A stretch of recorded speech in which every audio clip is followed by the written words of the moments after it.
Madam, ಈಗ ಹಿಂದೂ ಮುಖಂಡರ ರಕ್ಷಣೆಗೆ ಈಗ ಭಾರತೀಯ ಜನತಾ ಪಾರ್ಟಿ ಯಾವ ರೀತಿ ಕ್ರಮ ಕೈಗೊಳ್ಳುತ್ತೆ, ಆಮೇಲೆ ಕೇಂದ್ರ ಸರ್ಕಾರದಿಂದ ಏನಾದರೂ ಸಪೋರ್ಟ್ ಸಿಗ್ತಾ ಇಲ್ಲ, ನಾವು ನಮ್ಮ ಕಾರ್ಯಕರ್ತರಿಗೆ ಜಾಗೃತೆ ವಹಿಸಿ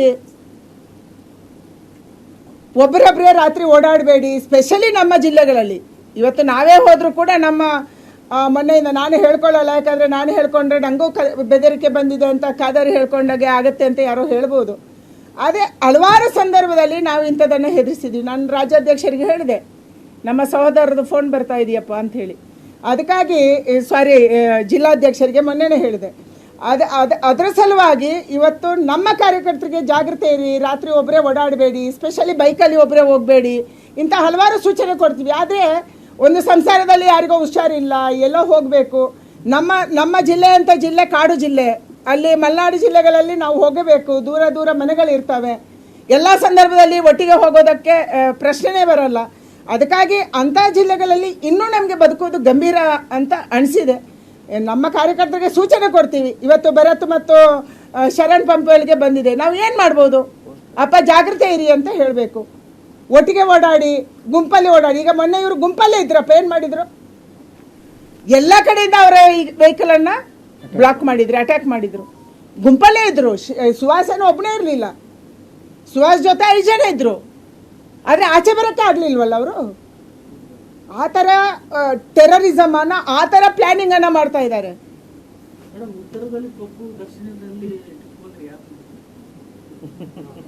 ಉತ್ತರದಲ್ಲಿ ಪಪ್ಪು, ದಕ್ಷಿಣದಲ್ಲಿ ಟಿಪ್ಪು ಅಂದರೆ ಯಾರು ಅಂತ ಅವರೇ ಅರ್ಥ ಮಾಡ್ಕೋಬೇಕು. ಕಾಂಗ್ರೆಸ್ ಅವರಿಗೆ ಕರೆಕ್ಟ್ ಅರ್ಥ ಆಗುತ್ತೆ.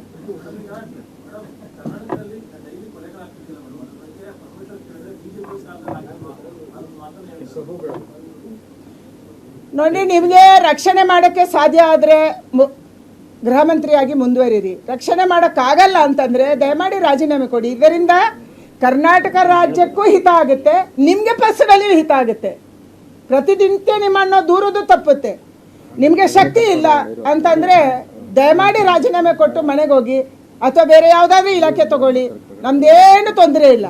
ಆದರೆ ಪ್ರತಿನಿತ್ಯ ನೀವು ಹೇಳ್ತಾ ಇರೋದು ಅದು ಚಿಕ್ಕ ಘಟನೆ, ನಾವು ಕ್ರಮ ಕೈಗೊಳ್ತೀವಿ, ಅದನ್ನು ನೋಡ್ತೀವಿ, ನನ್ನ ಗಮನಕ್ಕೆ ಬಂದಿಲ್ಲ. ಒಬ್ಬ ಗೃಹ ಸಚಿವ ಪದೇ ಪದೇ ಹೇಳ್ತಾರೆ ನನ್ನ ಗಮನಕ್ಕೆ ಬಂದಿಲ್ಲ, ಮಾಹಿತಿ ಇಲ್ಲ, ನನಗೆ ಮಾಹಿತಿ ಇಲ್ಲ. ನಿಮ್ಮ ಪಕ್ಷದ ಶಾಸಕರ ಮೇಲೆ ಒಂದು ಎಫ್ಐಆರ್ ಆಗಿದೆ.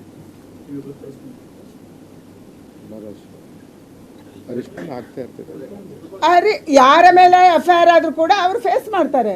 ಈಗ ಯಾವುದು ತಪ್ಪು ಯಾವುದು ಸರಿ, ಕಾನೂನು ನಮ್ಮ ದೇಶದಲ್ಲಿ ಸ್ಪಷ್ಟ ಇದೆ ಸಂವಿಧಾನ ಪ್ರಕಾರ. ಅದರ ಮೂಲಕ ಯಾರಿಗೆ ಏನೇ ತಪ್ಪಾದರೂ ಸರಿಯಾದರೂ ಕಾನೂನಂತ ಕ್ರಮ ಆಗುತ್ತೆ. ಕಾನೂನು ಮೀರಿ ಹೋದವರನ್ನು ರಕ್ಷಣೆ ಮಾಡುವ ಪ್ರಶ್ನೆ ಯಾರಿಗೂ ಬರಲ್ಲ, ಅದನ್ನು ಕೋರ್ಟು ಮಾಡಲ್ಲ, ಕೋರ್ಟ್ ಇದೆ ನೋಡ್ಕೊಳ್ಳುತ್ತೆ. ರಾಜಕಾರಣಿಗಳು ಒಬ್ಬ ಅಮಾಯಕರ ಜೀವಗಳು ಹೋಗ್ತಾ ಇದ್ರು.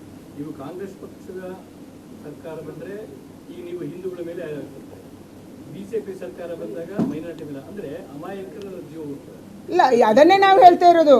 ಕಾನೂನು ಸುವ್ಯವಸ್ಥೆಯನ್ನು ಕಾಪಾಡುವಂಥ ಜವಾಬ್ದಾರಿ ಎಲ್ಲರದೂ ಇದೆ, ಸರ್ಕಾರಗಳದ್ದು ಇದೆ.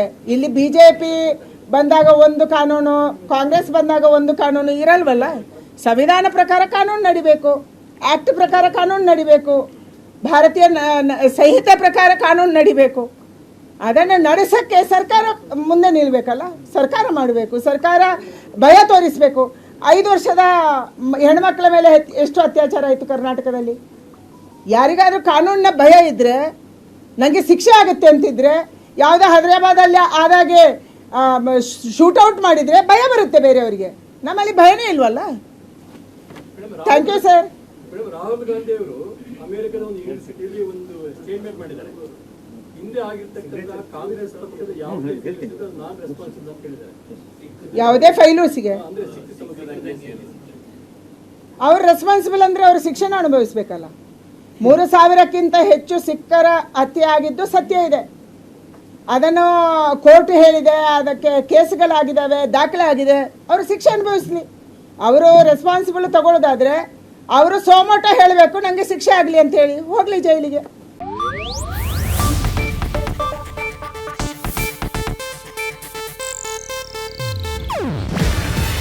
ಇದು ಏಷ್ಯಾನೆಟ್ ನ್ಯೂಸ್ ನೆಟ್ವರ್ಕ್ ಪ್ರಸ್ತುತಿ.